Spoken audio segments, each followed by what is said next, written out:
Então, pessoal, boa tarde. Queria agradecer a todos pela presença, né? Hoje a gente vai ter uma convidada muito especial. Eu tenho tido esse cuidado, né, de sempre estar trazendo palestrantes, pessoas que possam contribuir, que tenham atuação na área. E, enfim, trouxemos a Maíra, que é farmacêutica, que falou de assistência farmacêutica, o Gerson, tivemos também o Luiz, né, que trabalha lá dentro do Ministério da Saúde, e hoje vamos ter também a contribuição da Marcela Serri, que é advogada. Vocês viram um pouco aí da apresentação. Ela tem experiência em direito médico, tá? É membro integrante do Instituto Brasileiro da Saúde. Eu acompanho o trabalho dela também por redes sociais e vejo, enfim, como ela tem atuado de modo proativo e vai poder contribuir com a gente. Eu tive essa preocupação no início do semestre em fazer a diferenciação entre direito privado, né, de saúde, e direito público, porque geralmente isso é uma disciplina nova, quer queira, quer não, direito da saúde, e quando a gente fala em direito privado, pensa muito em plano de saúde no primeiro momento, né? Temos também uma parte que vai ser só uma pequena parte que vai ser abordada hoje, da relação entre médico e paciente. Eu não sei se a Marcela também vai ter um pouquinho de tempo de falar dessa relação dos médicos com os conselhos, mas aí ela vai ter total autonomia, tá?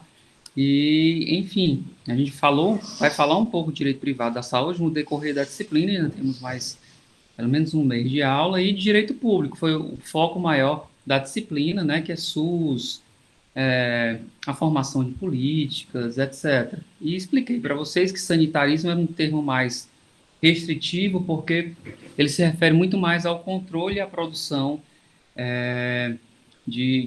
da comercialização de produtos e serviços de saúde. E falei que o direito da saúde ele é muito mais do que isso, porque aborda também aspectos de humanização, de regionalismo, de orçamento, de programas, né, de políticas de saúde, enfim. Ele é uma expressão, eu acho que ela é mais completa, né?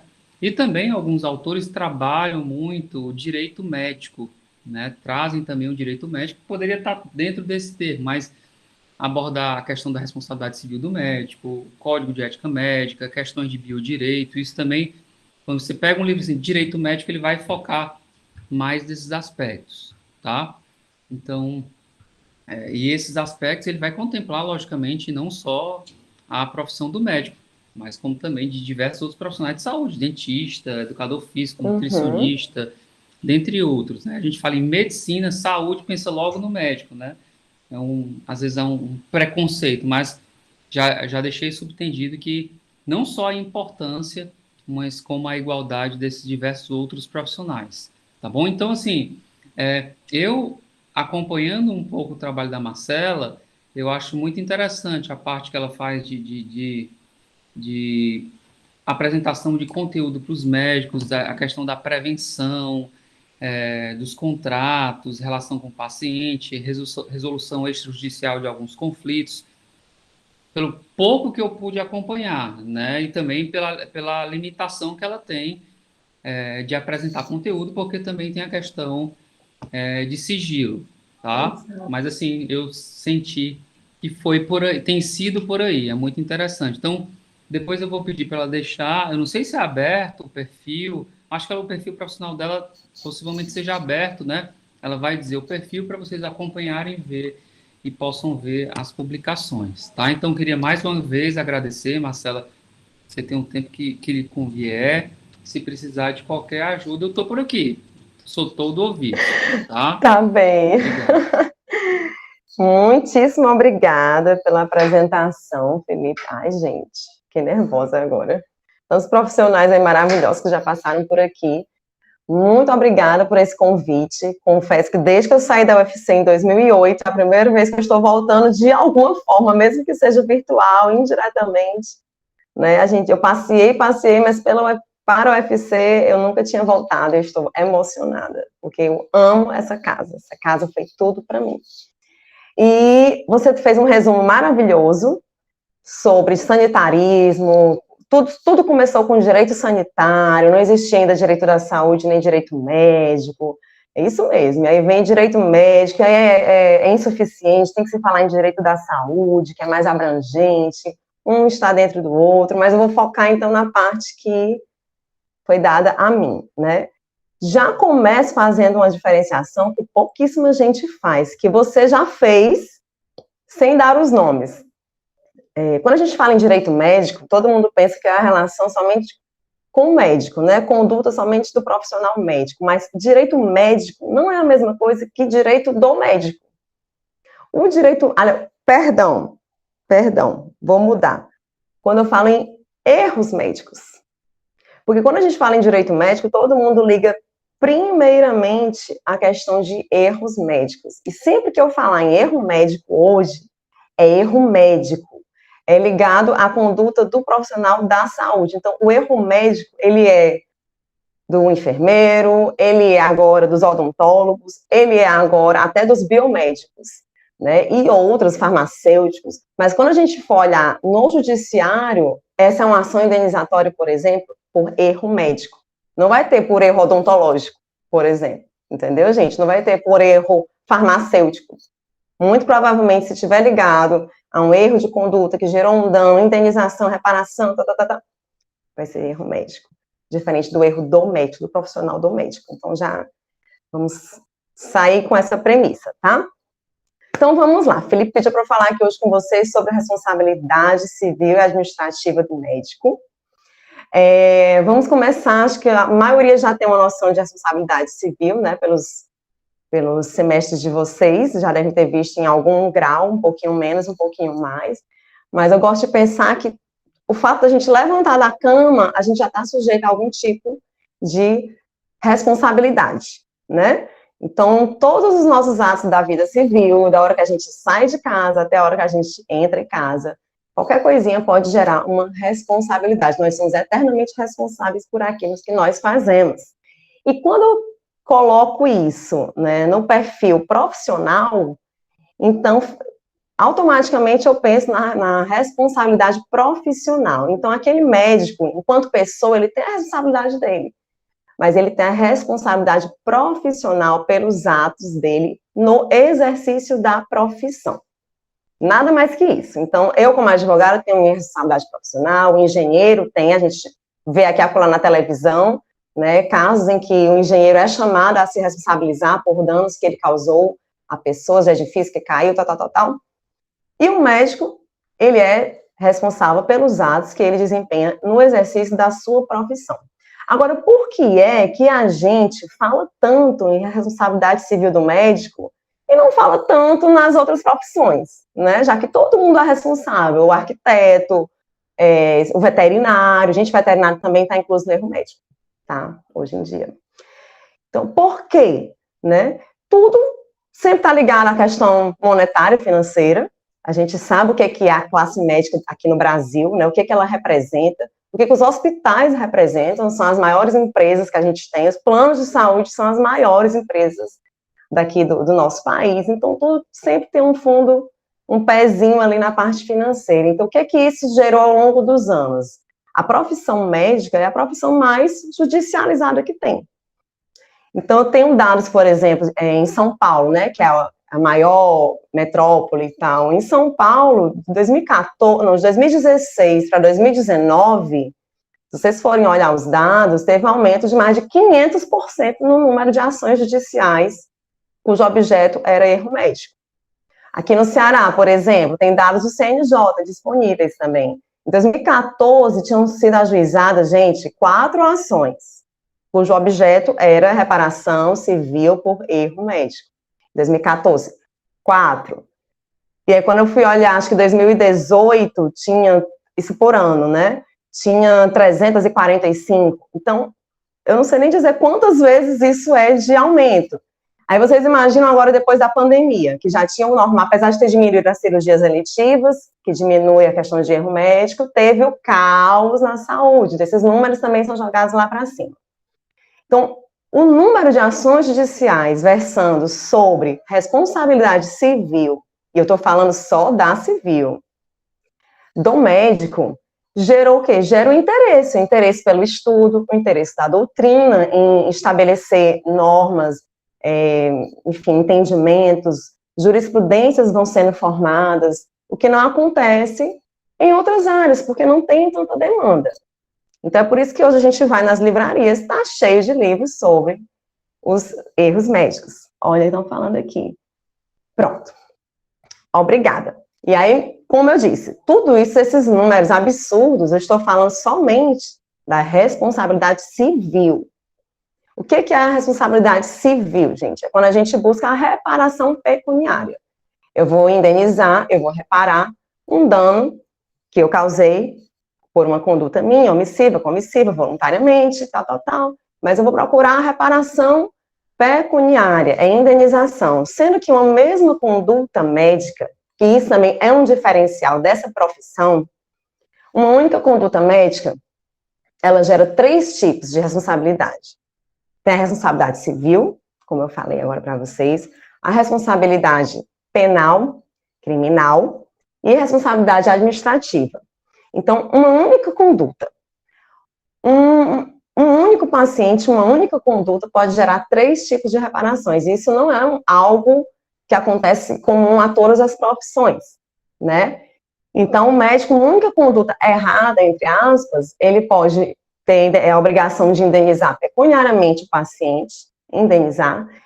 Ele pode ter, sofrer restrições à sua liberdade mediante processo criminal, e ele pode ainda sofrer restrições profissionais, a partir do processo ético que vai correr lá no conselho, nos conselhos regionais de medicina.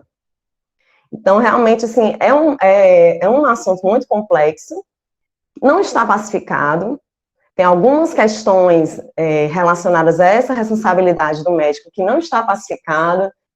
Então, é isso, mas vamos estudando, vamos adiante aqui. Deixa eu ver o que eu tenho aqui mais para falar de início para vocês. Gostei do colega ter me lembrado das 3 responsabilidades, porque é fundamental ter o tempo todo isso em mente. Bem, deixa eu falar primeiro do que não é o nosso foco, né? A gente sabe que tem as 3 formas de responsabilizar o profissional.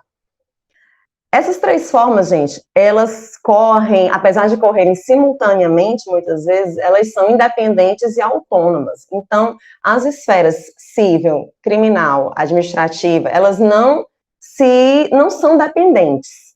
Não obrigatoriamente uma decisão dada em uma esfera civil vai ser o mesmo entendimento da esfera criminal. Então, nem sempre o médico que é absolvido no processo criminal vai deixar de ter que indenizar o paciente se for comprovado para o juiz civil que ele realmente foi o responsável por aquele dano. Então, as esferas não obrigatoriamente elas se comunicam. Mesma coisa lá no conselho, tá? O processo administrativo. Mas, no entanto, como a gente está aqui para falar da prática, a prática é que o paciente entende que sofreu um dano, né, que ele foi vítima de uma falha, de um erro. A primeira coisa que ele faz é entrar no Conselho Regional de Medicina, ele faz a denúncia, certo? Lá na frente a gente fala melhor da parte ética, administrativa. Ele faz a denúncia, vai ser apurado como se fosse um inquérito criminal. Existe no Conselho a parte da sindicância. Então, vai rolar a sindicância, se os conselheiros entenderem que é cabível, vai ser aberto o processo. Muitas vezes, só quando já se tem uma noção de como vai se desenrolar esse processo ético, só então é que muitas vezes o paciente entra nas outras esferas, aliás, na esfera civil. Por quê? Porque a decisão ética do conselho serve de prova, e uma prova muito forte, para a decisão do juiz de uma causa civil, né? O juiz civil, ele é leigo. Então, como que ele vai contra uma decisão de conselheiros que são médicos e que, teoricamente, entendem muito mais daquele assunto do que ele, que é um juiz formado em direito, não em medicina? Então, muitas vezes, para não dizer sempre, a gente não pode dizer, mas na prática, o que é decidido no processo administrativo ético serve, sim, de embasamento para o entendimento civil e criminal. Também já aconteceu, inclusive, comigo, de juiz de processo civil, dizer que vai esperar, dar uma decisão, que vai suspender, vai esperar até sair a decisão do processo criminal. Então, na prática, o que a gente lê na teoria, que eles são autônomos e independentes, na prática acontece que eles são totalmente interligados, certo? Mas não é obrigatório. Então, isso deixa o juiz na sua discricionariedade, né? Não é obrigatório, não é vinculado, mas normalmente o bom senso, muitas vezes, faz com que ele prefira esperar. Mais ou menos por aí. Tá dando para entender, meu povo? Ok. Ok. Vamos lá falar da responsabilidade civil em si. Oba, ótima, Aderbal. Eba, ótima, Laísa. Ok. Então, responsabilidade civil, gente, vem de onde? Vem do nosso Código Civil, primeiramente, não é mesmo? E aí a gente vai ver que vem também, no caso da relação médico-paciente, vem também do Código de Defesa do Consumidor. Quanto a isso, eu gostaria de fazer um parênteses, né? Como advogada, assim, da área, eu já me debati muito com esse entendimento que existe hoje em dia de que a relação médico-paciente é uma relação de consumo. Se a gente abrir o Código de Ética Médica, está escrito lá que essa relação não é de consumo. Primeira coisa que a gente ouve falar de medicina é que o médico ele não pode visar o lucro.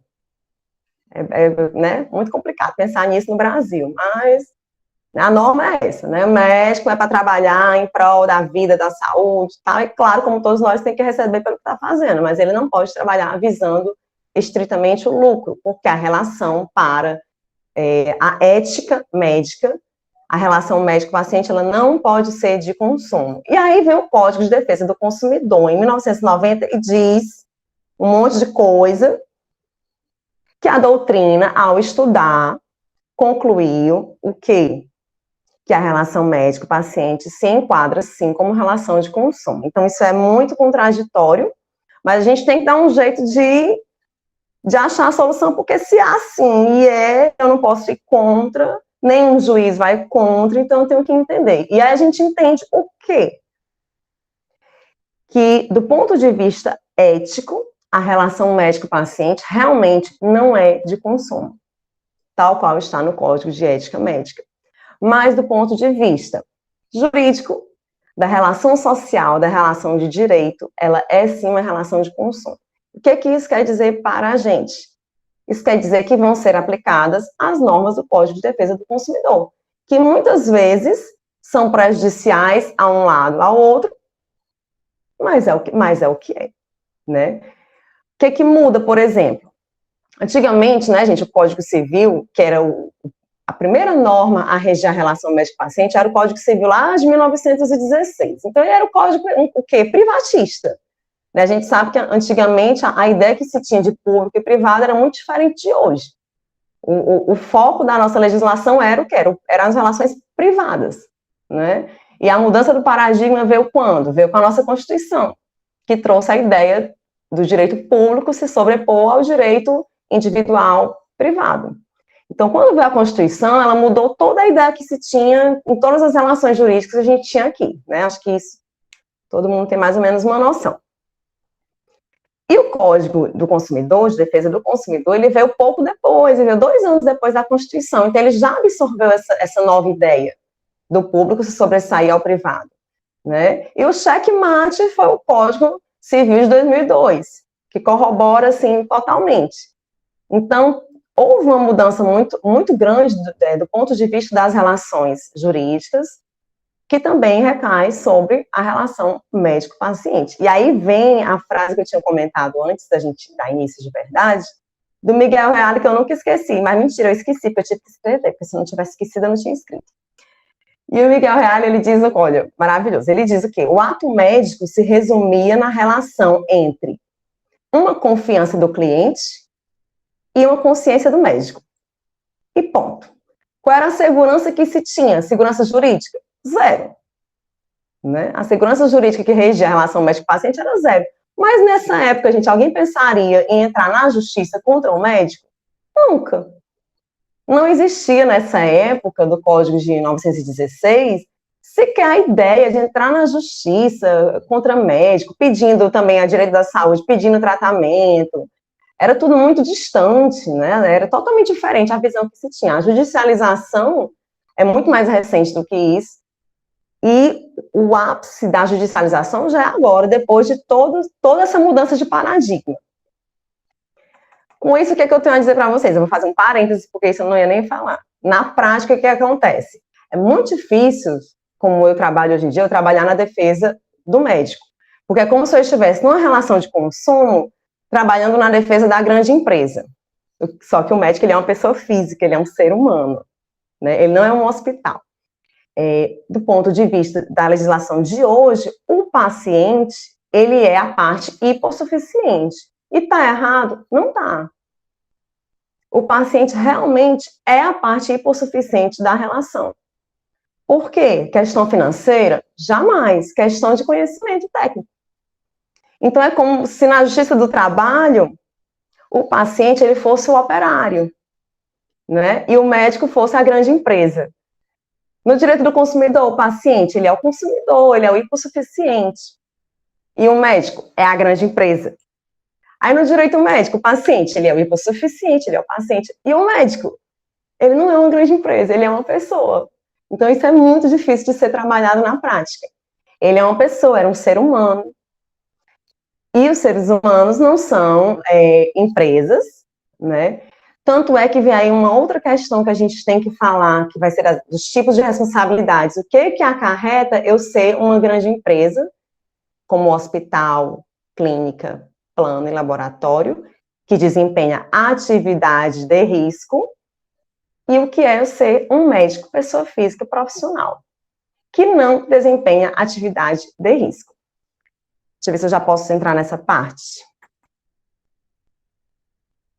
Para não ficar tudo muito misturado. Gente, eu falo tudo ao mesmo tempo, mas a gente vai entendendo e no final vocês vão perguntar tudo, tá? Se Deus quiser.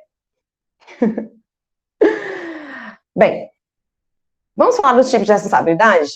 Para matar logo isso daí, para ficar mais fácil passar adiante? Acho que fica melhor. Então, dá já para ter essa noção do que é o médico na relação, né? E o que é o paciente. Isso é muito complexo na prática. Eu não estou falando de empresas, de coisas exatas, a gente está falando de relações humanas, né? Bem, vamos lá. Quando eu falo de responsabilidade civil, a gente sabe que tem alguns tipos de responsabilidades. Oba, que bom, Aderbal, obrigada. Tem alguns tipos de responsabilidades, que eu ia falar só lá na frente, porque vem dos artigos. Mas deixa eu adiantar logo, que eu ficar agoniada. A gente fala em responsabilidade subjetiva, em responsabilidade objetiva, porque eu não sei se vocês já estudaram. Eu não sei se vocês já estudaram. Bem, mas aí quando eu falo da responsabilidade objetiva, que para o Código de Defesa do Consumidor é a regra, eu falo daquela responsabilidade onde, para provar, né, que o agente deve indenizar, eu não preciso provar que ele agiu com culpa, que é imperícia, negligência, imprudência. Então, a gente tem a responsabilidade objetiva. E quando é que eu vejo essa responsabilidade objetiva, que é a regra do Código de Defesa do Consumidor? E a exceção no Código Civil. Eu só vejo essa responsabilidade quando eu falo das empresas, do plano de saúde, ele tem responsabilidade objetiva, o hospital, a clínica, o laboratório. E quando é que eu vejo a responsabilidade subjetiva? Que é o que traz a regra do Código Civil e a exceção no Código de Defesa do Consumidor. A responsabilidade subjetiva é quando, para gerar o dever de indenizar, né, eu realmente atribuir àquele médico o dever de ele indenizar um suposto dano, eu tenho que provar não só o dano, e não só o nexo causal, que eu não vou falar, mas a gente tem que provar a culpa. Tem que provar que ele agiu com imprudência, negligência, imperícia. E essa é a responsabilidade que rege a relação médico-paciente, com a única exceção do cirurgião plástico, estético, e agora também de todos esses profissionais que estão fazendo procedimentos estéticos, odontólogo, até os que já tiveram até proibições da justiça, né, como biomédicos, enfermeiros, que não podem fazer procedimentos estéticos invasivos, mas estão fazendo, e vão se lascar na justiça, enquanto isso não ficar realmente determinado, pacificado.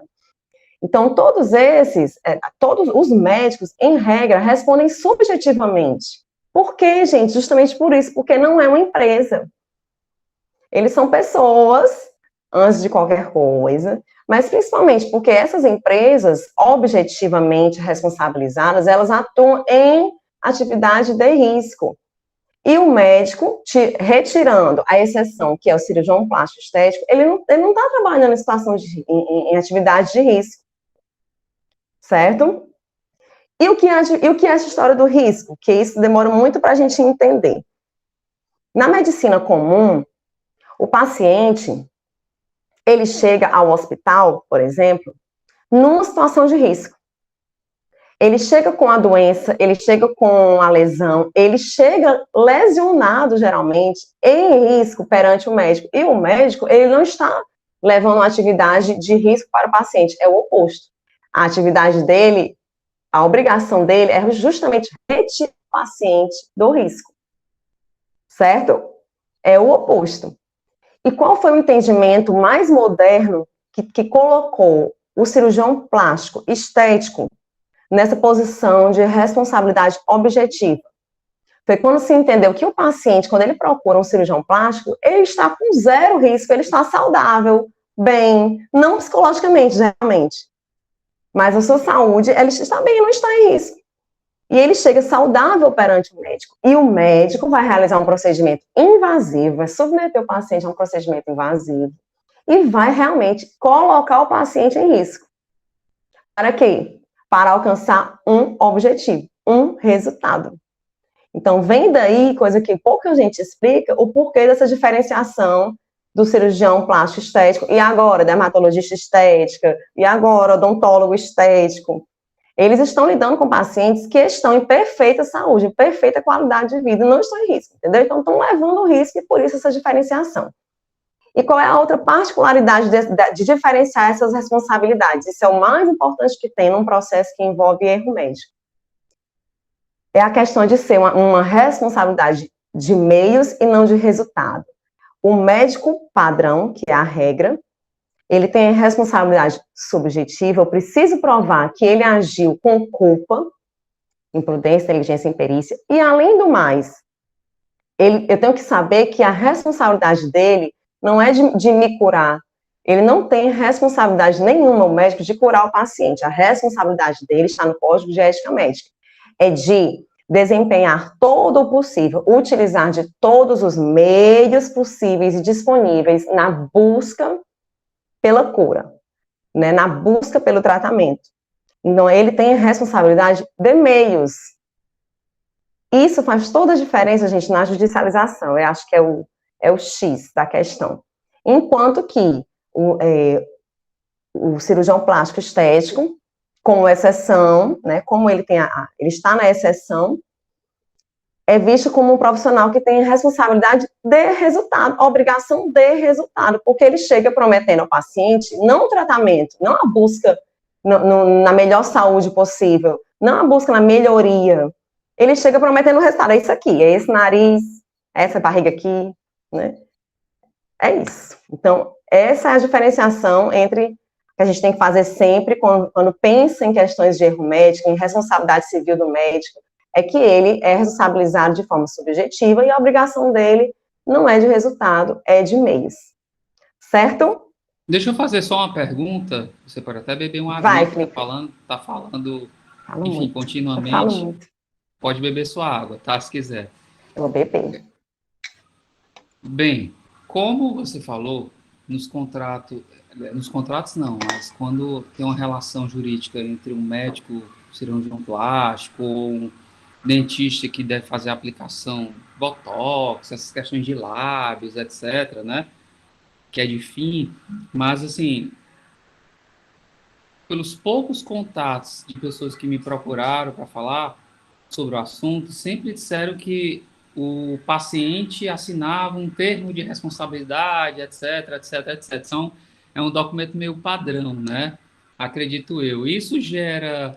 Tudo bem que, pensando aqui no Código de Defesa do Consumidor, seria uma cláusula nula, né? Toda aquela que exclua a sua responsabilidade, etc.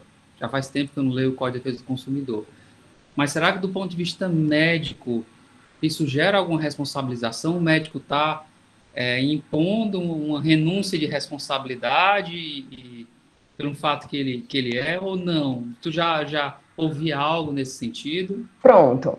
É assim, como é que eu vou... Os termos, que é o termo de consentimento livre e esclarecido, que eu passo de segunda a domingo fazendo, TCLE, termo de consentimento livre e esclarecido. É um documento que é exigido, eu falo para todos os profissionais. Esse documento ele é para existir em qualquer tipo de procedimento, não só os estéticos. Todo médico, todo dentista que se preze, se entendesse o mínimo de legislação, não só a nossa, no ordenamento jurídico, mas a legislação deles, ética deles, todo profissional faria o seu termo, certo? O termo, ele serve para quê? Eu entendo assim, ele traz todas as informações necessárias para o paciente estar se submetendo àquele procedimento de uma forma consciente, para que ele não venha dizer depois que, eu não sabia que ia ser assim, eu não sabia que tinha risco. Todo procedimento tem risco. Todo procedimento o paciente pode ter várias coisas e todo tipo de cirurgia vai ter consequências, inclusive o óbito.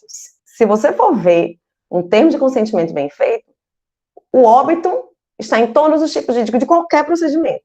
Porque toda cirurgia que a gente for fazer, e eu sou muito medrosa por isso, porque como eu leio muito sobre isso, tudo envolve esse risco. Então, o termo, ele serve para blindar essa relação, não só blindar o médico, mas blindar o paciente, ele tem que estar lá totalmente informado. E o direito de informação hoje condena mais profissionais do que o erro, do que a falha técnica médica ou do odontólogo. Então, o direito de informação, ele hoje é muito, muito priorizado pelo judiciário. Contudo, assinar esse termo não isenta o profissional de nenhum tipo de responsabilidade, a não ser esse, de informação. Com o dever de informação tem condenado mais profissionais do que os erros técnicos, então eu acho que eles têm que ter esse termo, têm que trabalhar, o paciente realmente tem que assinar, isso deve fazer parte da relação, isso deve ser uma coisa do dia a dia, mas o profissional não pode se iludir achando que o paciente assinando um termo de quem entende os riscos, de quem entende, por exemplo, nos termos que eu faço, eu coloco tudo que ele tem que fazer no pós-operatório, está tudo escrito. Então, se ele esqueceu o que o médico falou, está escrito. Tudo que ele tem que fazer de pré-operatório, está escrito. Então, é um documento de blindagem, de segurança, de deixar essa relação segura. Mas ele não isenta de responsabilidade. E acho que o que você está querendo me dizer também é com relação à divulgação de foto, de antes e depois, porque todos esses profissionais que trabalham na área da estética, médico, odontólogo, biomédico, farmacêutico, todos eles na rede social colocam fotos antes e depois, depoimento do paciente. E o que nenhum profissional entende, pelo menos eu acho que em 95% eles não entendem, que o paciente pode escrever, gente, de próprio punho no termo. Eu autorizo o uso da minha imagem. Não adianta. Para o Conselho Regional e Federal de Medicina, não adianta. Para a Justiça, menos ainda.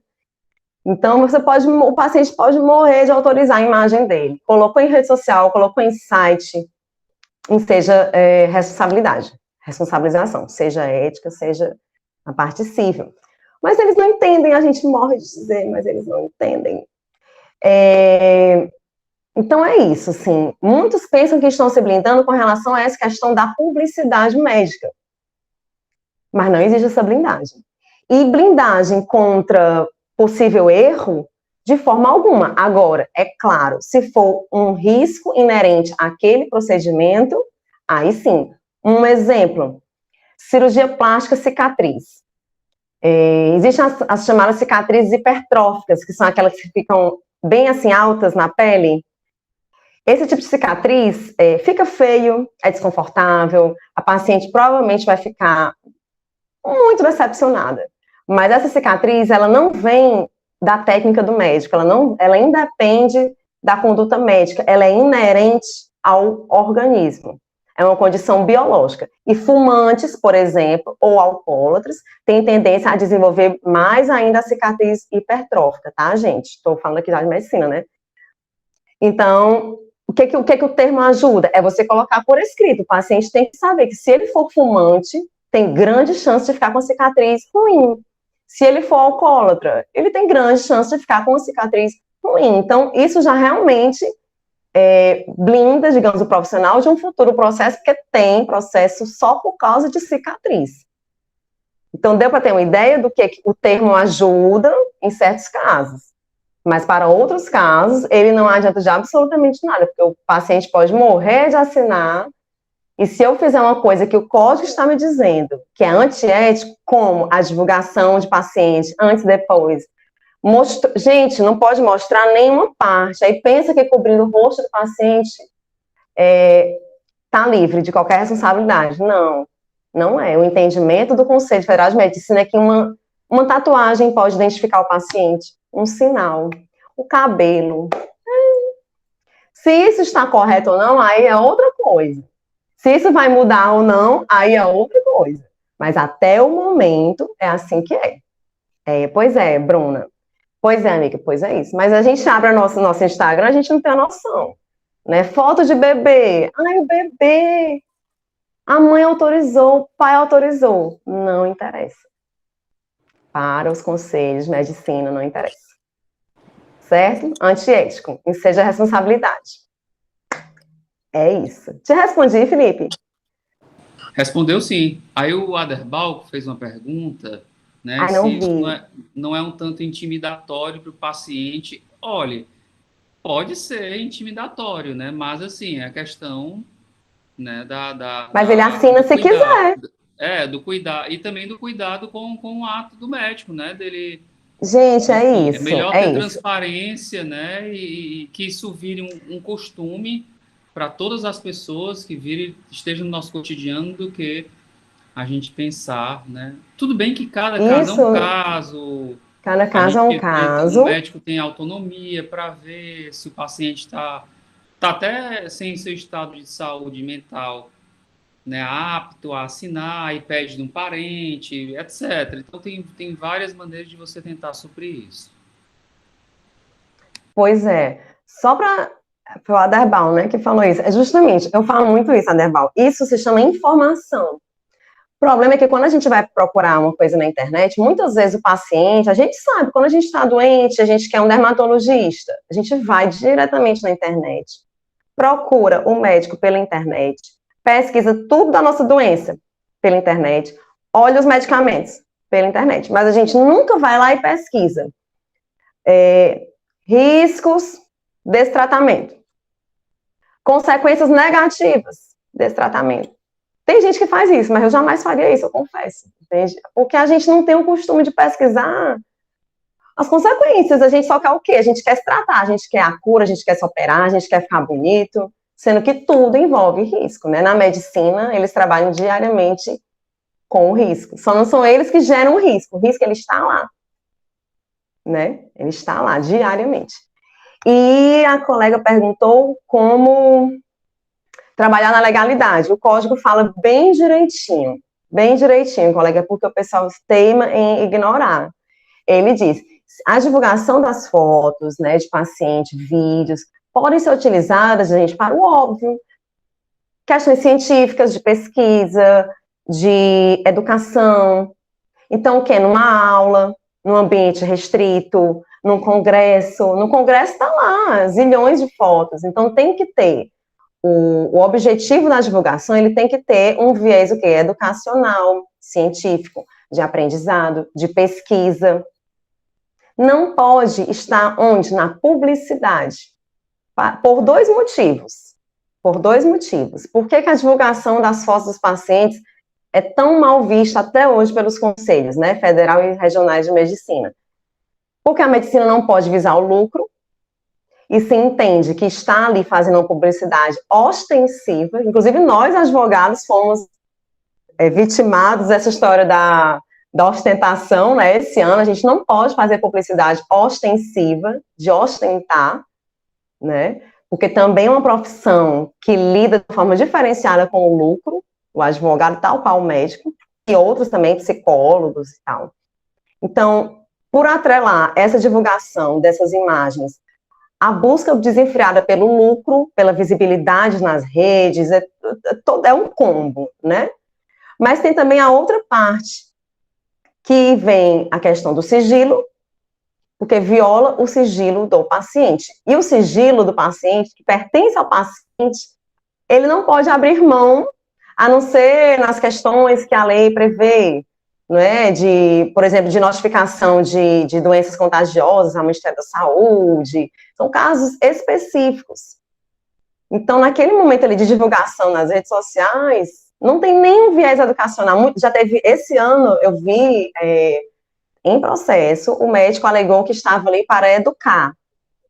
Mas a verdade é que, para o conselho, eu não preciso divulgar a foto da pessoa toda aberta, era a foto do paciente toda aberta, o abdômen, né? Apareciam os órgãos e tal. Ele estava ali para educar. Mas para o conselho, ali não é um ambiente educacional.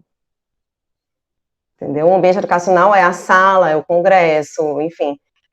E não tinha nenhum viés educacional. Para o conselho, o julgamento do conselho é que ele não tinha nenhum viés educacional, mas simplesmente como é que fala a questão de chocar? É porque eu estou esquecendo aqui agora a palavra. Mas era de visar a publicidade, visar mesmo ser conhecido, rede social, tal. Coisas que não condizem com uma boa conduta médica, né? Porque a boa conduta médica ela não pode estar atrelada diretamente a essa ostentação, a essa história do lucro. São questões éticas, né, gente? Mas é isso. Pode divulgar? Pode. Sendo com viés educacional, de pesquisa, em congressos, em pesquisas científicas, etc. Certo? Vamos lá. Posso abrir? Tem duas pessoas querendo responder uma pergunta. Fazer perguntas. Sim, por favor. Vamos lá, Derbal e depois a Laísa. Pois não, Derbal. Boa tarde, doutora Marcela.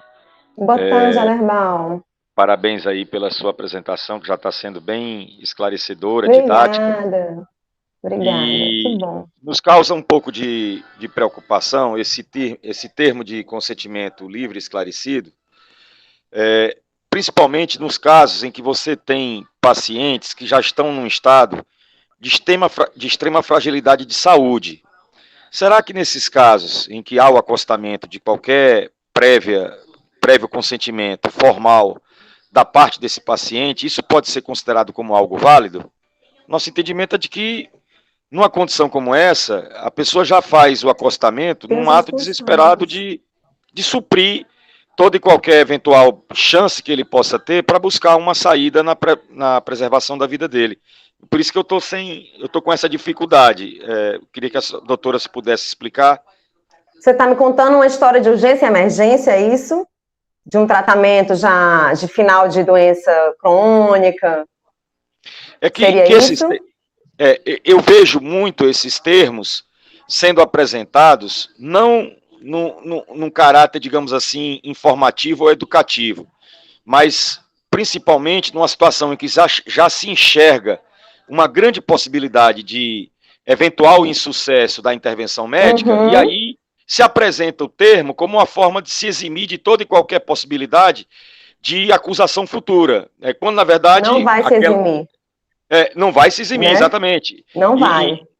E passa a ser até intimidatório para o paciente, porque ele está ali na mão de alguém que, teoricamente, tem ainda algum controle do que pode acontecer, e quando enxerga um documento dessa natureza, o grau de prejuízo moral da parte de quem eventualmente vai ser submetido, mesmo que tenha sucesso, é imenso.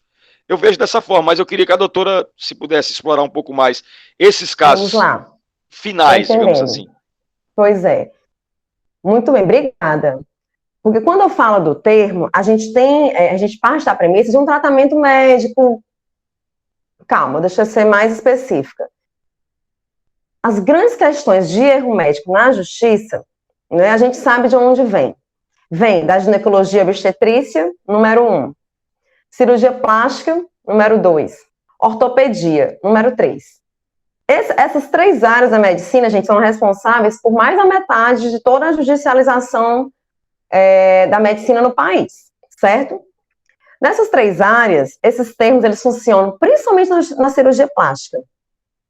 eles realmente têm um caráter bastante informativo. Prévio, com tempo. Tempo, geralmente, o termo, eu oriento para meus clientes, né, profissionais da medicina, o termo ele tem que ser apresentado, no mínimo, com 10 dias de antecedência a qualquer procedimento.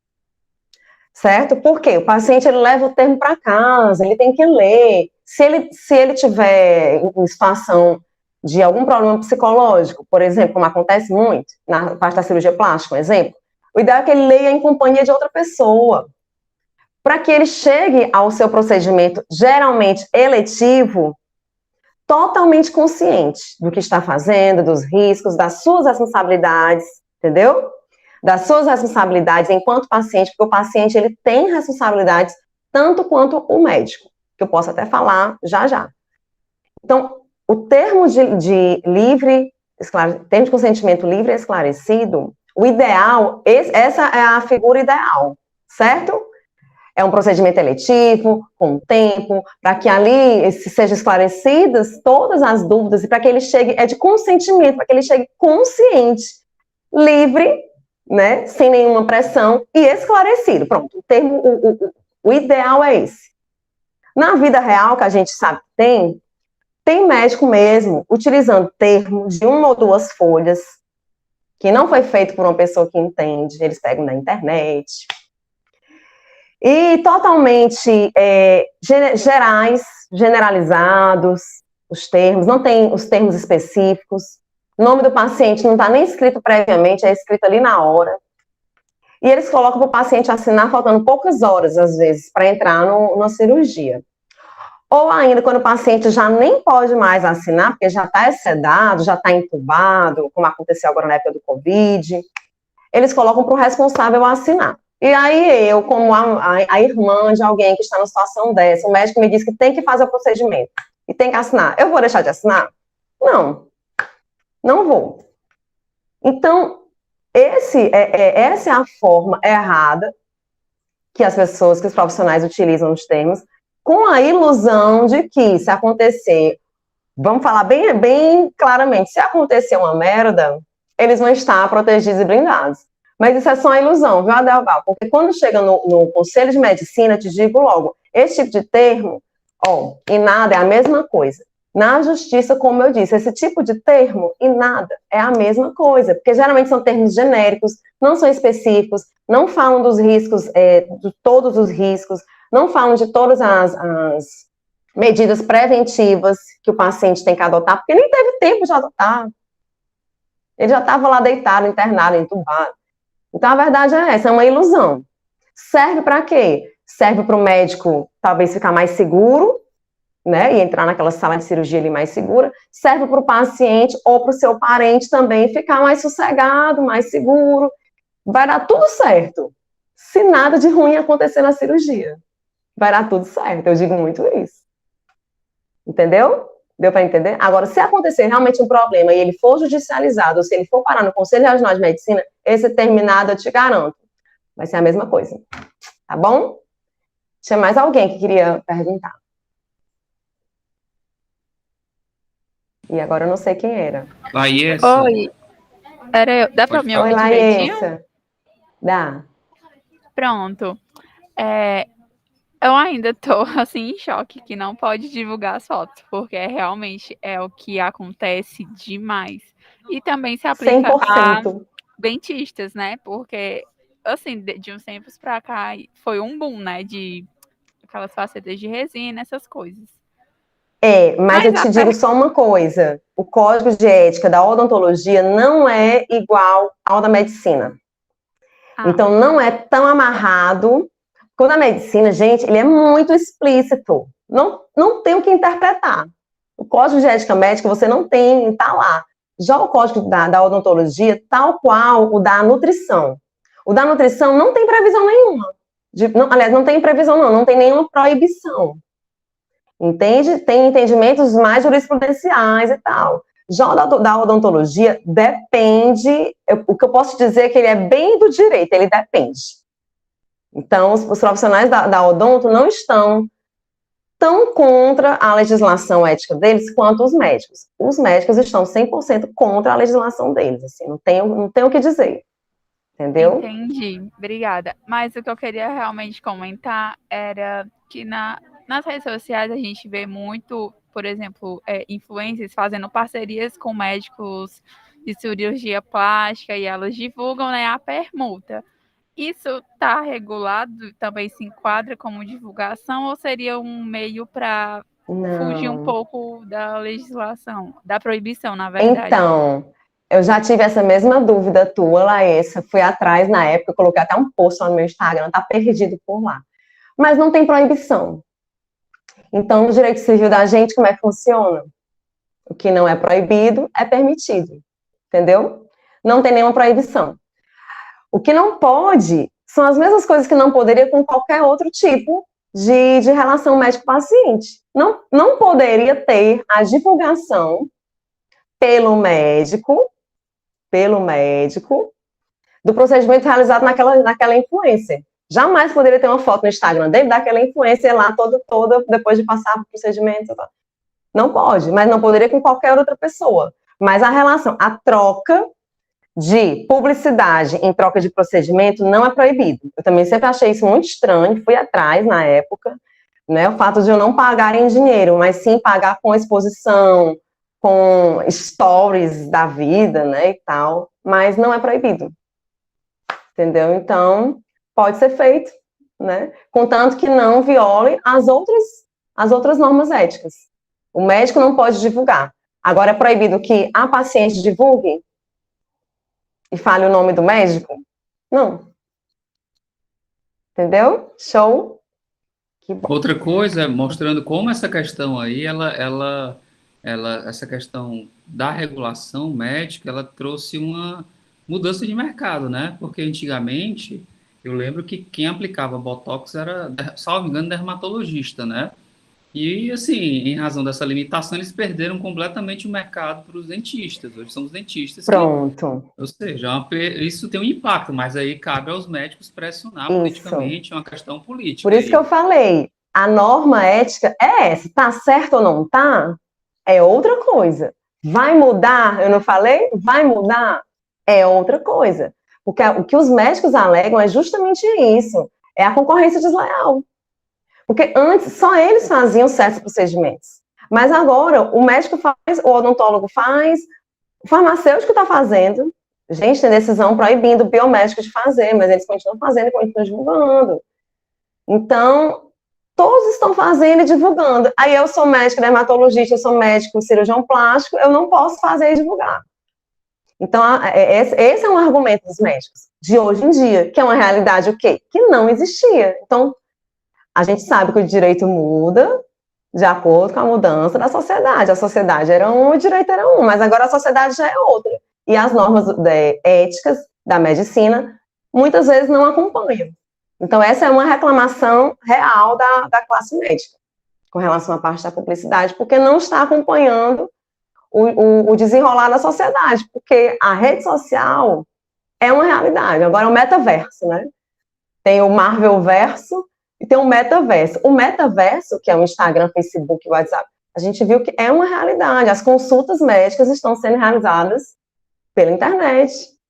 Hoje a gente tem a telemedicina. Então, são coisas que não existiam. E a legislação, às vezes, é lenta em acompanhar os fatos. Quando que isso vai mudar? Se vai mudar, aí eu, como advogada, eu só acompanho, né, gente? Eu não mando em nada ali. Eu só acompanho. E não julgo, não digo se estão certos ou errados em criticar essa parte da publicidade médica, apesar de entender o sigilo do paciente, que não é disponível.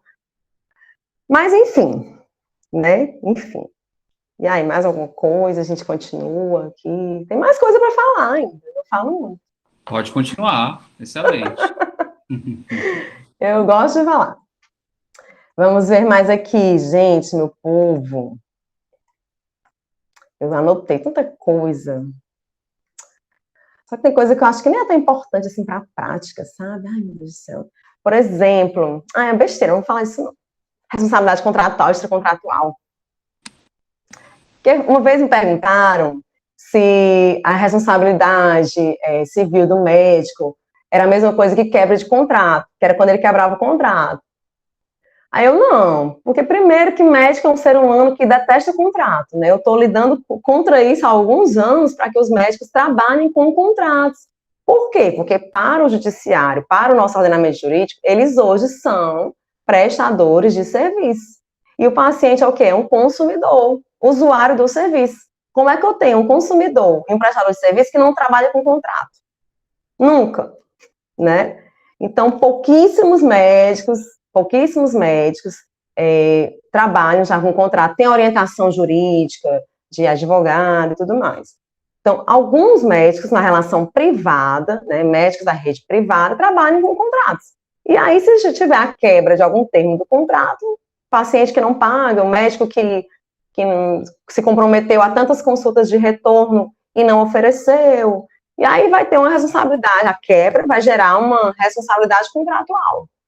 Mas a grande maioria das questões judiciais envolvendo a responsabilidade civil do médico envolve a responsabilidade extracontratual, porque é aquela que surge de uma ocasião da vida, quando o paciente é colocado diante daquele médico por uma situação da vida. Ele chega no hospital e é atendido por aquele médico.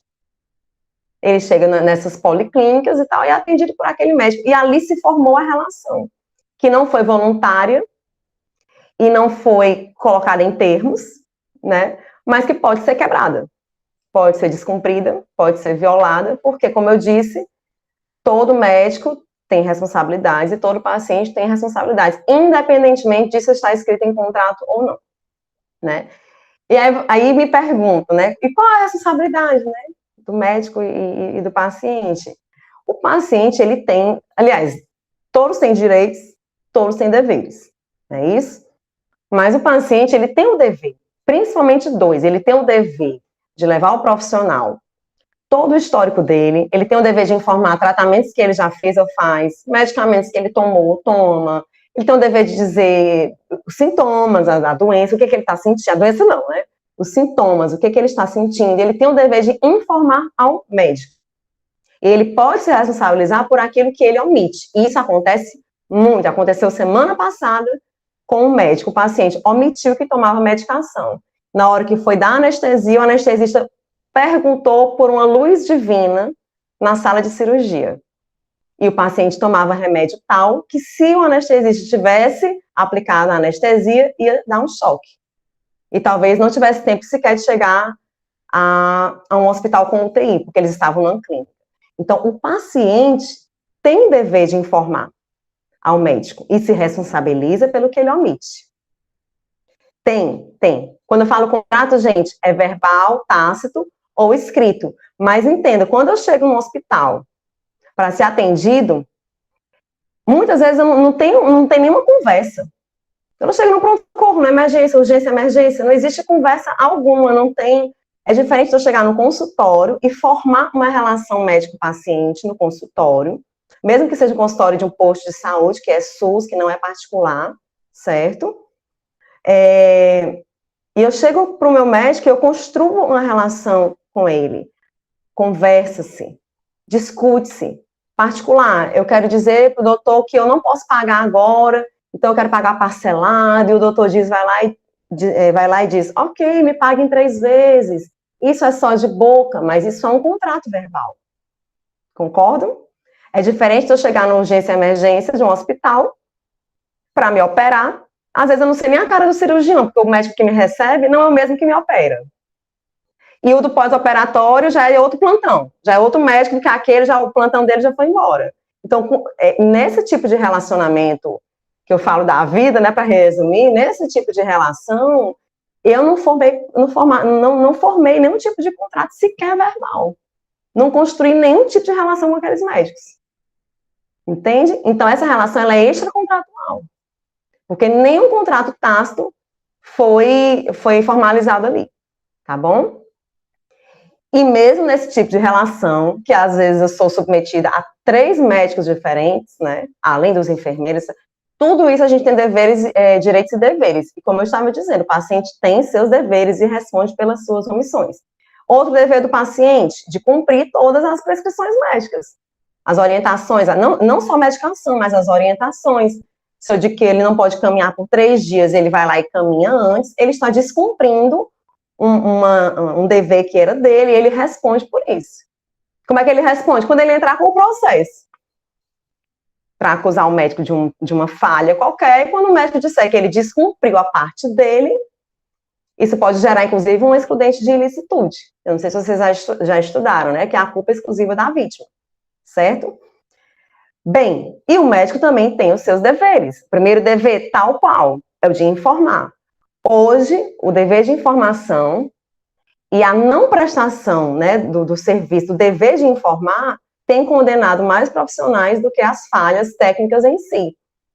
Então, o médico ele tem a obrigação de informar o paciente o que é o procedimento, a que procedimento ele vai se submeter, quais serão os meios utilizados, qual será a anestesia utilizada, o que ele tem que fazer de pré-operatório, que é um dever do paciente de cumprir o pré-operatório, é um dever do paciente o jejum, o horário, tudo isso são deveres do paciente.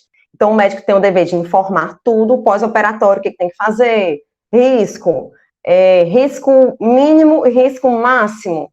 Tudo isso é dever do médico de informar. E muitos, com medo de, como o colega até falou, com medo de parecer uma coisa muito ofensiva, eles falam muito, mas doutora, para mim, né? Doutora, se eu for dizer isso, o paciente não vai se operar, mas ele está no livre-arbítrio dele, ele tem que saber ao que ele vai se submeter. Se o senhor, como médico, omite, né? Omite para não perder o paciente, veja bem o que pode acontecer lá na frente. Né? Veja bem, se acontecer uma merda, né? E o senhor mentiu não, omitiu informações para não perder o paciente.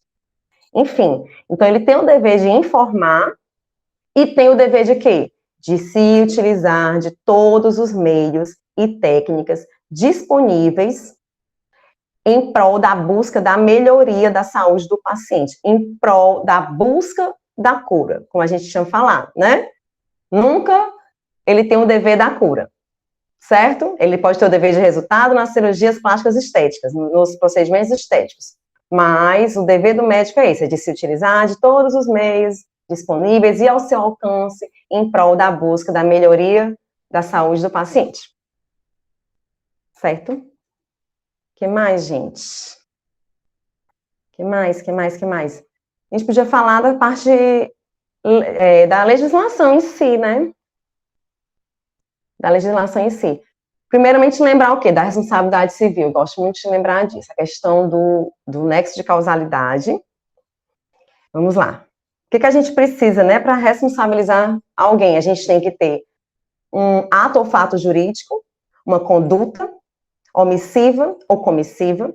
Eu tenho que ter um dano, um resultado injusto, uma lesão, né, a outra pessoa, a outrem, e eu tenho que ter um nexo de causalidade ligando uma coisa à outra, né, a conduta ao dano. E nas ações de erro médico, muitas vezes o que se quebra é justamente aqui, é no nexo de causalidade, porque o paciente, ele foi atendido por aquele médico, ele realmente foi atendido por aquele médico, ele fez aquela cirurgia, o paciente realmente teve um problema gravíssimo depois da cirurgia, mas o que causou o problema não foi o ato cirúrgico, não foi nem a anestesia, porque a gente tem um médico cirurgião e tem um médico anestesista, né? Os dois com as suas responsabilidades. Então, quando se interrompe, quando não se forma o elo, que é o nexo causal, se desconstroem também muitas ações judiciais na área do direito médico, nessa parte dos erros médicos, porque muitas pessoas não observam que aquela conduta tem que ter gerado aquele resultado. Muitas vezes tinha uma doença pré-existente que o paciente, não cumprindo com o seu dever de informar, né, tinha que ter informado, essa doença pré-existente acabou acarretando o resultado. Outra, é muito comum em cirurgias oftalmológicas, o paciente já está com cirurgias, com doenças muito avançadas e tal, e ele vai e opera tentando melhorar, tentando não chegar na cegueira. Aí ele opera. Dá 3 meses, o paciente está cego. Aí ele entra com o processo judicial, culpabilizando aquele médico porque ele perdeu a visão, e quando vai se desenrolar o processo, através provas, que a gente pode falar agora, se entende que aquela cegueira não decorreu da cirurgia. A cirurgia, na verdade, foi uma tentativa última, né? A última das tentativas de evitar a cegueira, mas que, infelizmente, o resultado não foi alcançado. E a cegueira veio, de qualquer forma. Isso, vários processos nisso aí. E questão das provas, questão de responsabilidade civil, provas. A gente sabe que a gente tem prova 4 tipos, né?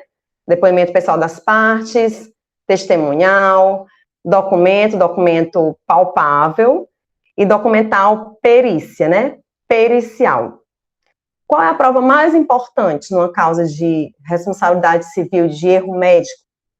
A primeira prova mais importante é o prontuário médico. Não tem uma ação, nem na área civil, nem na parte administrativa, que não tenha um prontuário médico, certo? Ele é fundamental. Perícia. Perícia também é fundamental, tendo em vista que o juiz é um leigo na área da medicina, ele precisa de um parecer de um perito.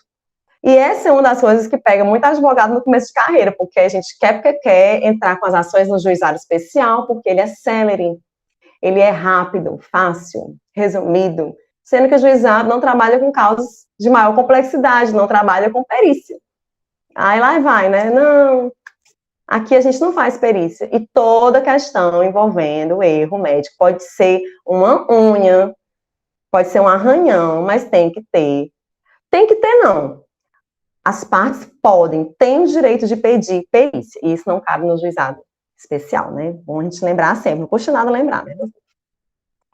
Porque muita gente, tem gente aí com seus 40 anos que ainda não sabe dessas coisas. Que mais? Parte da legislação. Deixa eu falar logo da parte do conselho também, né? Senão a gente não vai falar, não. Daqui a pouco acaba o tempo. Bem, como eu disse, temos 3 tipos de responsabilidade. A civil, criminal, administrativa. A administrativa é somente a ética? Não.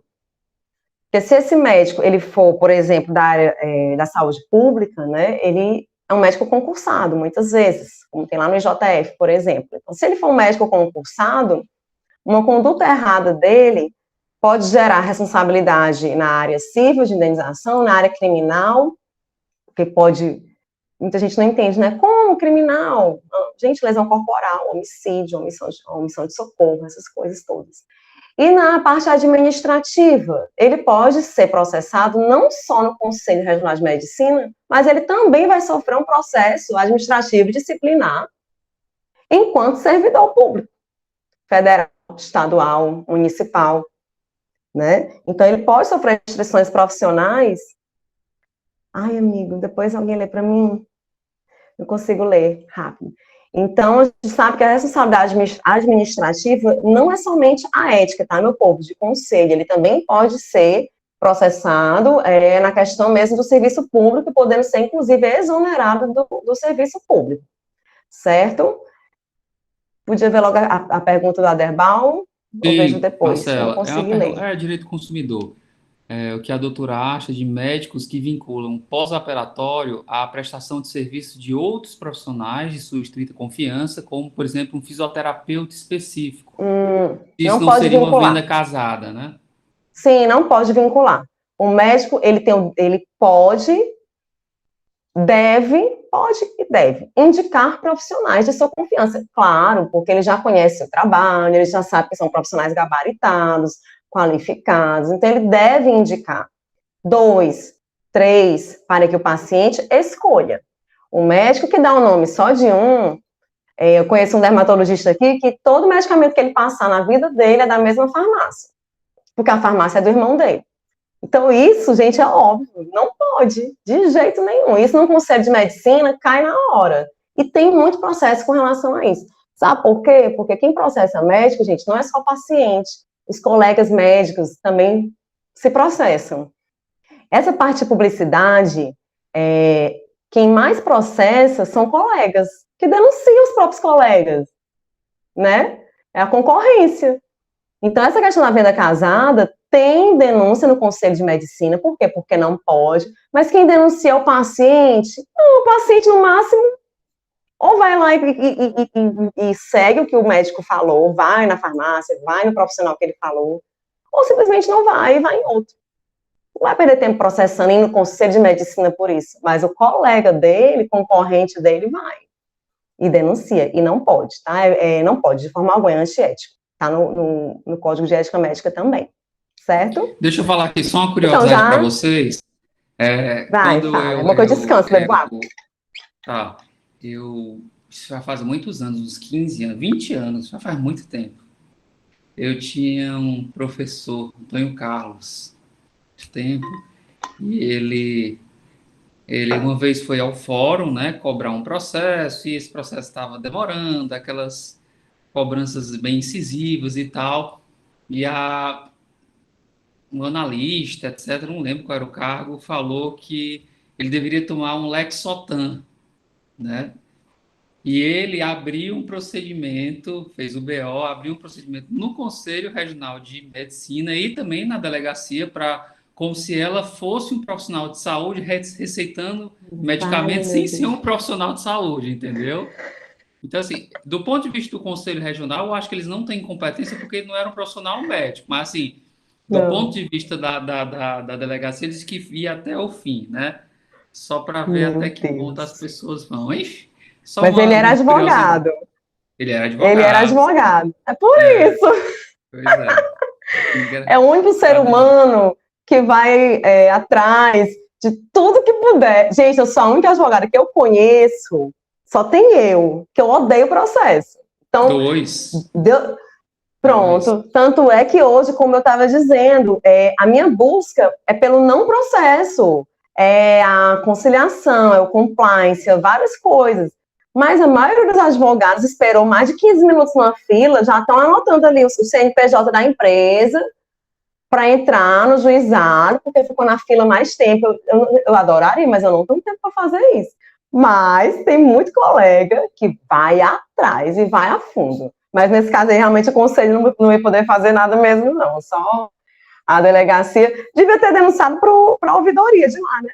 Do fórum. Para o tribunal, né? Com certeza. Para o tribunal. E teve agora também a juíza do caso lá do menino Henri, não é? Que mandou o advogado tomar um Rivotril. Semana passada. Eu vi. Gente, eu não aguento essas coisas, gente. Eu não aguento essas coisas. Ai, meu Deus. Mas vamos lá, voltando, vou parar de falar logo. Vocês falaram o que vocês quiserem aí no final. Bem, responsabilidade administrativa. O Conselho Regional de Medicina, amigo, ele só tem... Como é que a gente fala? Esqueci agora, instância, gente, me esqueci. Jurisdição. Jurisdição sobre os seus membros. Quem são os membros do Conselho de Medicina? Somente médicos, entendeu? Tal qual a OAB só pode ter julgamentos éticos quando for de advogado. Então, assim, é bem certo? Só sobre os seus membros. Os membros são os médicos. Deixa eu ir adiante, que depois a gente faz mais perguntas.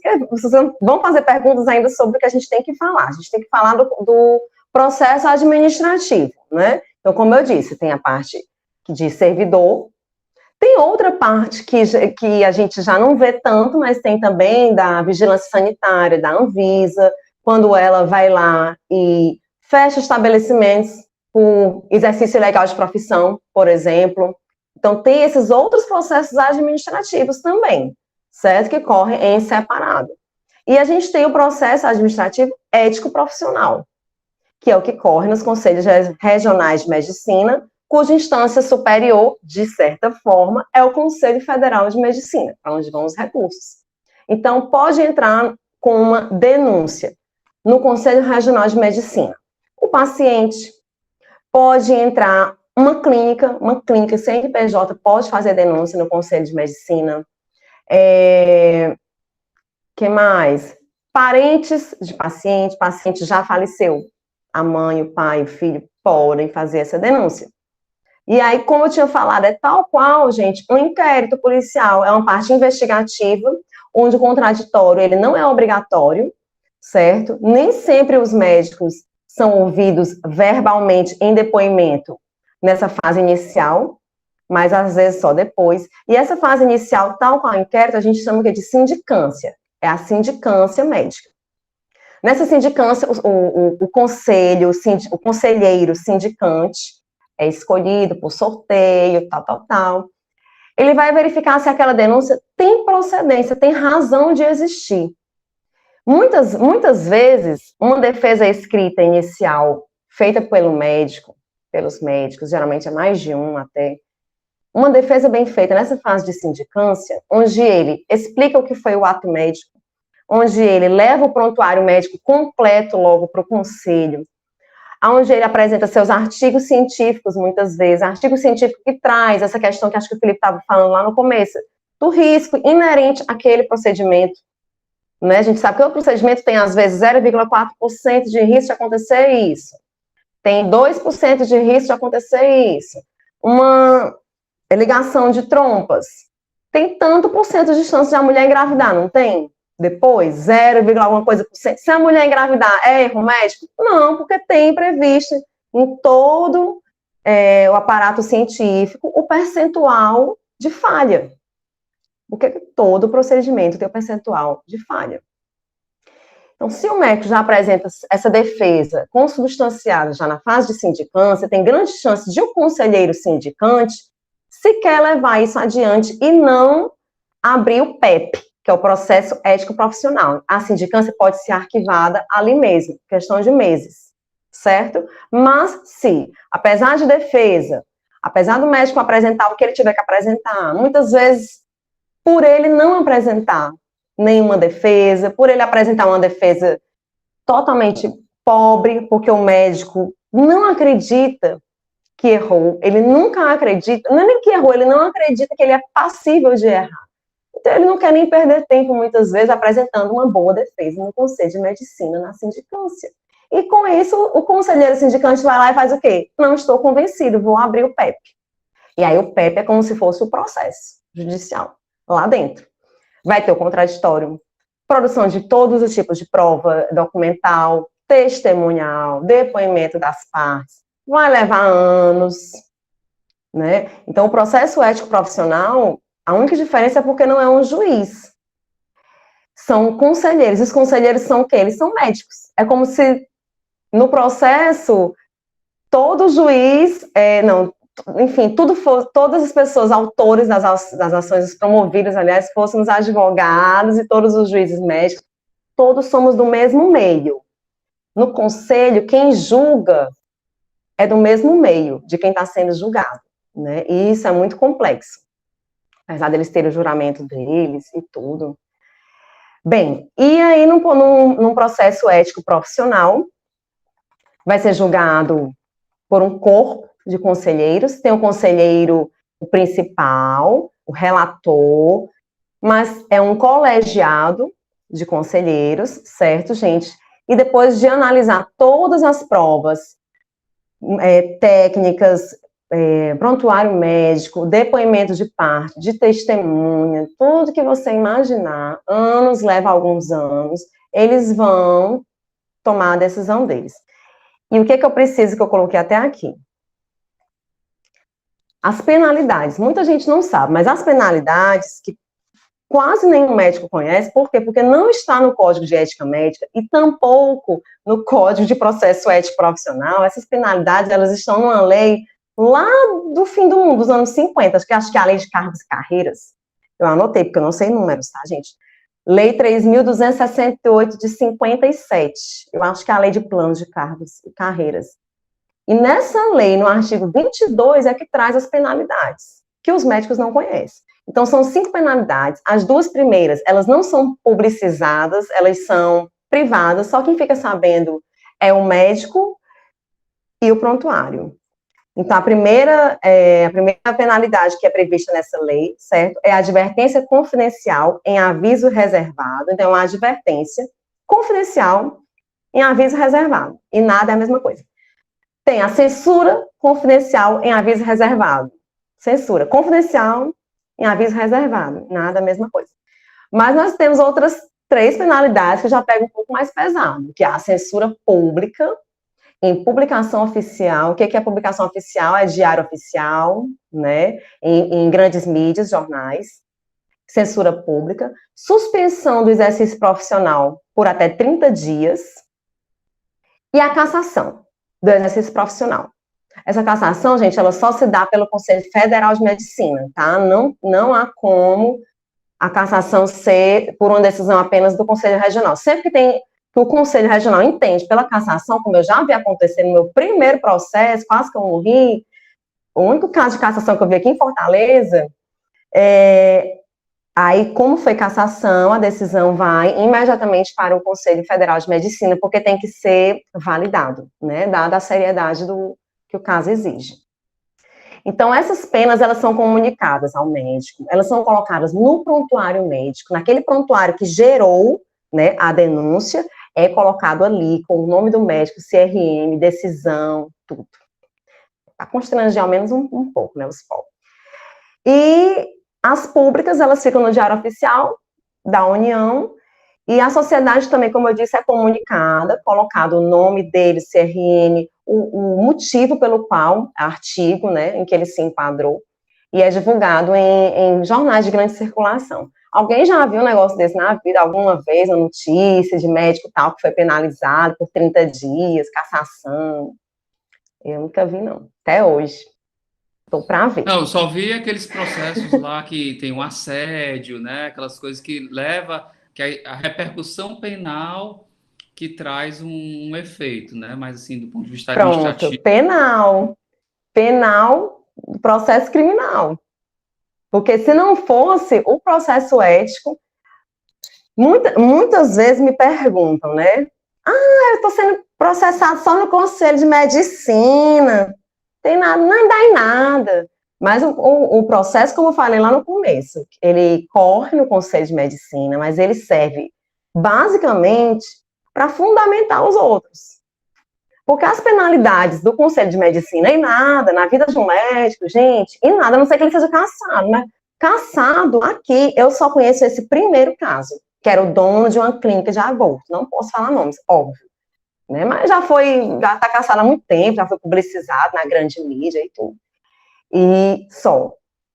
Porém, não dá em nada, mas serve de base, de prova, de meio de prova para os demais processos. Então, tem a sua importância, tem a sua relevância. E ao contrário do que a massa da população pensa, né, do corporativismo que existe no Conselho Regional de Medicina, por isso que eu falo, eles são julgados pelos seus pares, né, o médico ele é julgado pelos seus pares. Como a maioria dos conselheiros já é de uma idade um pouquinho mais avançada, às vezes é amigo do pai do médico que está sendo julgado, é tio, entendeu? Mas o corporativismo existe de certa forma, realmente não saem as grandes condenações de cassação, não sai. Mas seja o que for, o mínimo que acontecer que sai, pode ser aquela penalidade mais besta ali. Mas se teve uma penalidade, o paciente tinha alguma razão. E isso para um processo civil é tudo. Isso para um processo criminal é muita coisa. É isso. Entendeu? Então, não é porque a penalidade ali foi uma coisa boba que não tem consequências. Né? Porque para um juiz civil, o conselho está dizendo que ele errou. A penalidade, eu nem sei qual foi a penalidade, mas o conselho está dizendo aqui que ele errou. Quem sou eu para discordar, né? Então, é isso. Acaba que serve de fundamentação para as outras esferas. Sempre. Ai, meu povo, eu acho que é só. Falei demais. Eu Tem mais achei, coisa, mas... para mim até agora está tudo excelente. Eu tirei várias dúvidas, aprendi bastante aqui com a aula de hoje, né? Mas assim, se vocês querem fazer alguma pergunta é tanta coisa, né? E ela foi a Marcela foi nos trazendo outras dúvidas, né? E outras coisas. E, enfim, eu tinha muitas perguntas, mas eu fiquei já encantado com outros questionamentos, né? Mas o se Aderval lembrar, tinha pode perguntar. Lília também. Lilian também. Pois não, Aderval? Então, sobre a questão do Conselho Regional de Medicina, a gente, só para explicar, eu tenho uma outra formação superior, então eu tenho uma experiência com outro Conselho Regional Profissional. E, normalmente, nesses conselhos profissionais, existe uma fiscalização que obedece, digamos assim, uma espécie de um roteiro.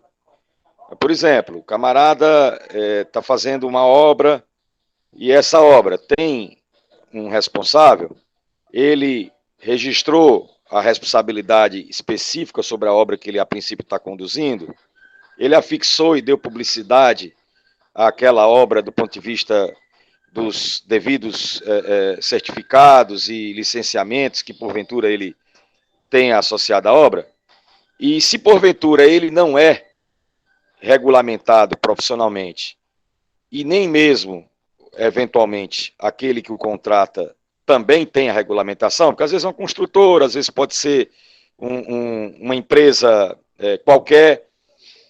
Será que o conselho não tem a obrigação de fazer a denunciação para os órgãos policiais no sentido de informar o exercício ilegal da profissão?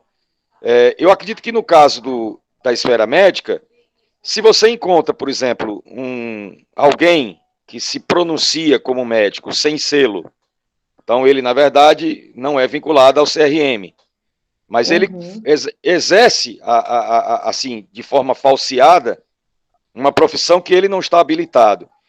Em o CRM detectando essa questão, ele não tem a obrigação de informar os órgãos policiais para poder caracterizar a denúncia daquele crime? Essa é a pergunta. Sim, sim.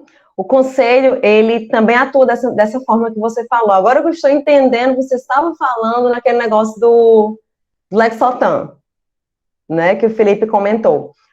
Primeiramente, o conselho, ele também ele pode seguir como denunciante de ofício, certo? Os conselheiros também são médicos. Os conselheiros tomam conhecimento de coisas, principalmente hoje em dia, com a internet.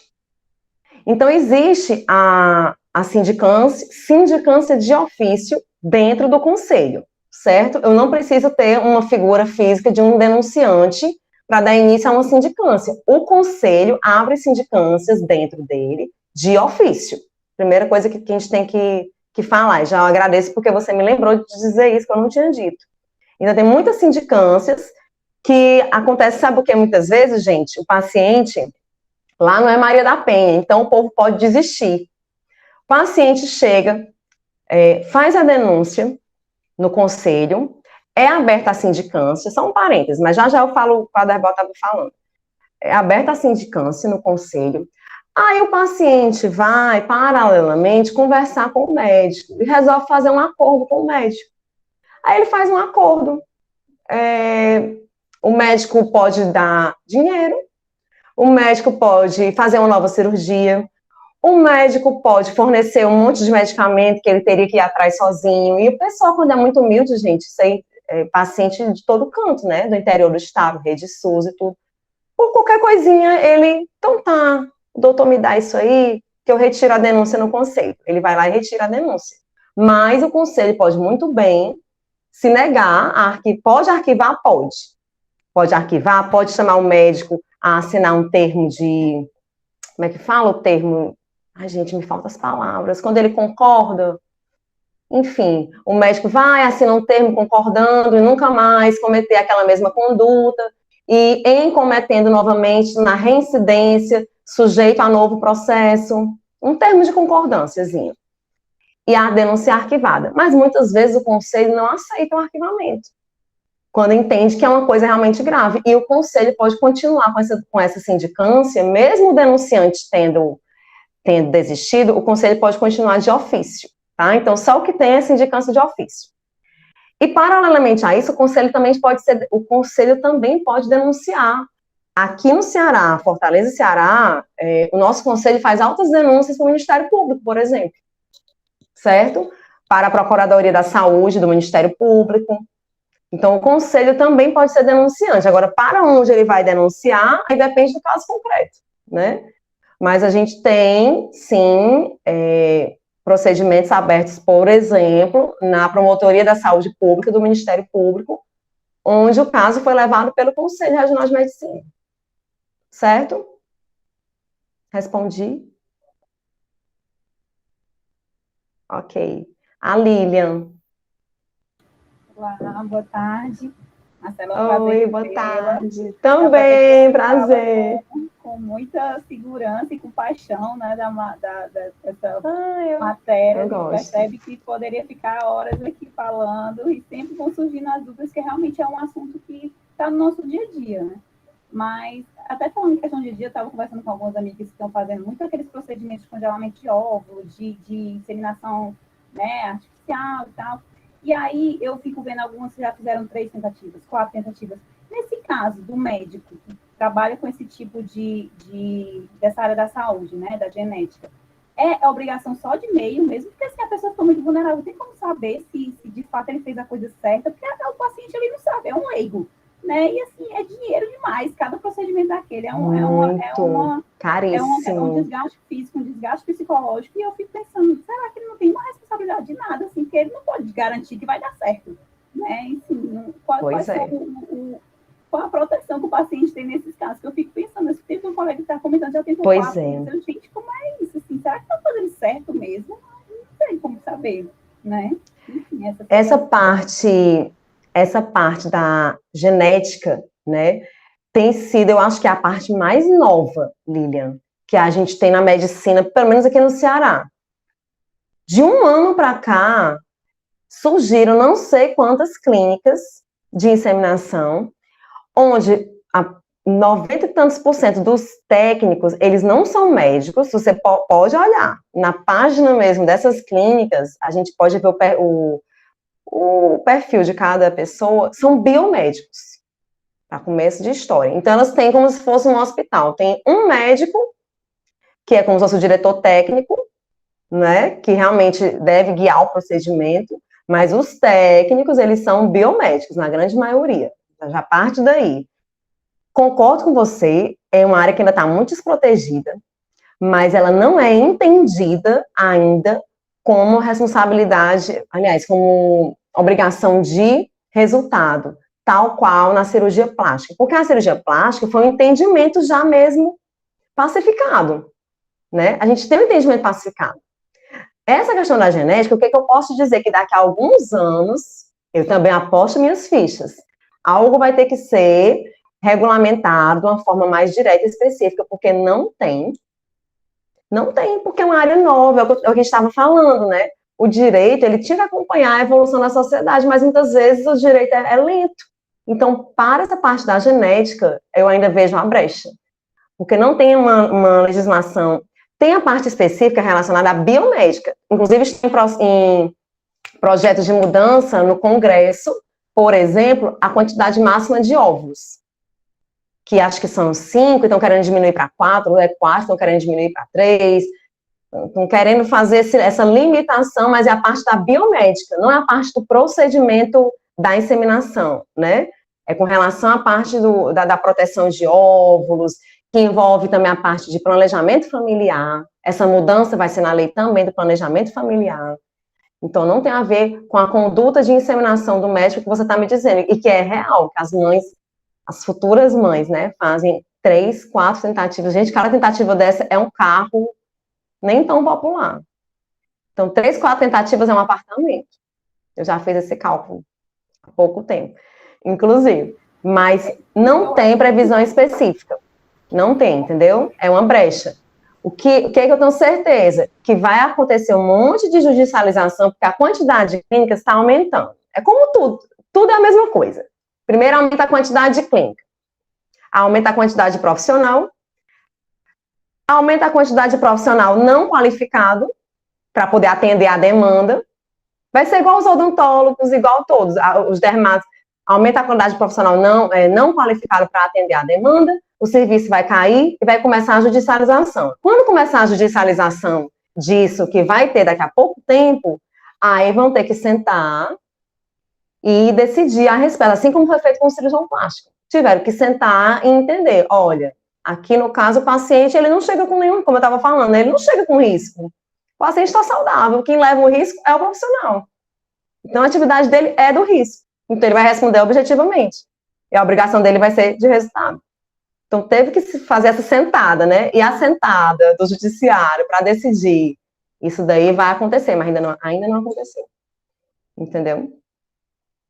É isso. Obrigada pelo esclarecimento, porque realmente é um negócio que eu tenho visto e eu fico, gente, não é possível. Eu também já parei para pensar nisso, Lilian, eu te Vai ali, juro. paga 30, passa assim, né? A pessoa vai lá, paga seu, sei lá, é de 25 a 30 mil o negócio disso. A pessoa vai lá, não deu certo, que pena. Pronto. E como é que eu vou saber se fez certo, se não fez, né? Aí vai de novo, aí é a questão psicológica.